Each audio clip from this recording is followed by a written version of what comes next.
Niya parang narration. Then after that daw, pagkatapos ng sulat, parang susunugin mo daw yan.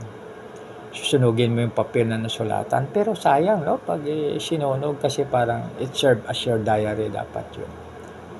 Pero dapat pag diary naman, no? Dapat itago natin dahil baka makita naman ng iba, makita ni Marites. So, alam na rin ng buong bayan. Pero ang pinaka-safe, susunugin, no? Pag itago man, dapat secluded siya, no? So, ibig sabihin na nakaano siya talaga, no? Kaya napakaganda makibigan pag ganun ang ano natin, no?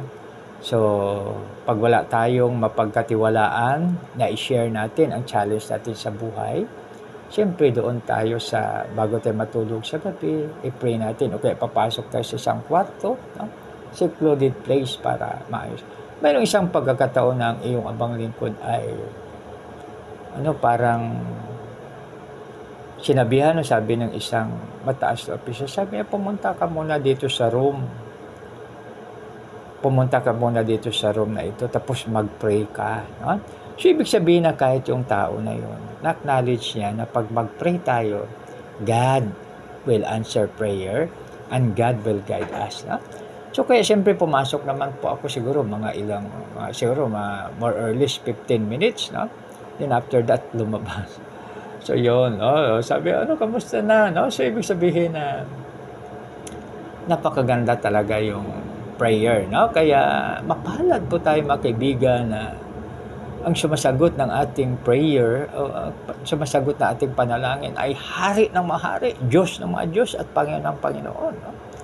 So, kaya napakaganda mga kaibigan, kaya ang pinakasagot sa ating mga challenges sa buhay ay ang prayer. Kasi doon sa prayer, siyempre, humingi tayo ng lakas para malampasan natin ang challenge sa buhay. Humingi tayo ng gabay dahil ang hindi natin makita ay makikita ng Diyos at hindi natin alam ay alam ng Diyos. No? Kaya makibigan, saan man kayo naroroon, ano mang ginagawa, mapalad po tayo dahil mayroon tayong multitasking ngayon. No? Halimbawa, naghatid ka ng bata sa school, ng anak mo sa school, nakikinig ka pa rin, kaya napakapalad po natin dahil binigyan tayo ni Lord ng kanyang pinaka-obra maestra, no? Kaya yung kanyang expertise, no? Kasi pag sinabi mong special, parang sa panahon ngayon hindi maganda, no? Pero sabihin mo na expertise, no? So ibig sabihin yun ang obra maestra. So yan makibigan dahil sa napakagandang disenyo niya sa bawat isa sa atin. Pwede tayong gumawa ng tinatawag na multitasking, no? So, halimbawa, ikaw ay na-assign sa desk, na? Sa anumang klaseng desk, no? Sa halimbawa, sa information, no? So, habang naghintay ng mga tao na lalapit, pwede po tayong makinig. Kung tayo man ay nagda-drive habang nakahinto tayo, pwede naman tayong makinig, no? Kaya napakapalad po natin. Habang tayo kumakain, pwede tayong makinig.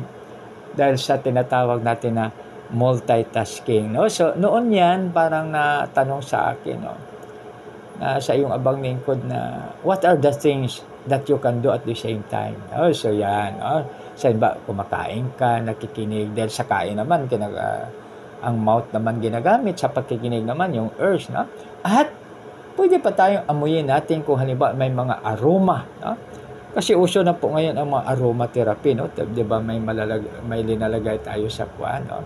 Sa yung parang umuusok, yung pampausok natin, lagyan natin yan ng pampabango, no? So yan, no? So halimbawa, empleyado naman, no? Halimbawa sa mga empleyado, so pwede sabang ginagawa nila, nagko-computer sila, nakikinig sila ng music, tapos sa pakikinig ng music, yung kanilang ilaw na inaamoy yung pinaka mabango na linalagay nila doon sa pampausok para naman. So, ibig sabihin na napakaganda, no?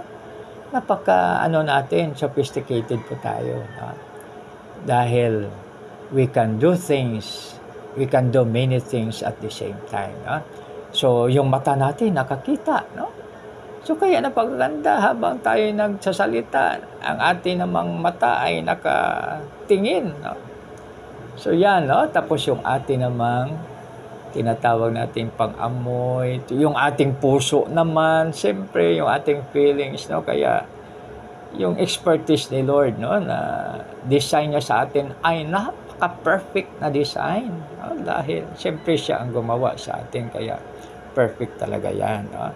Kaya napakaganda mga kaibigan na tayo ay malaman natin ng ating Panginoon ay dumidinig ng panalangin, no? Kaya huwag na tayong mag-worry, no? Huwag na po tayong mag-worry dahil ang Diyos ang siyang nakikinig sa ating mga hinaing sa buhay, no? So, kaya mga kaibigan, pagpatuloy po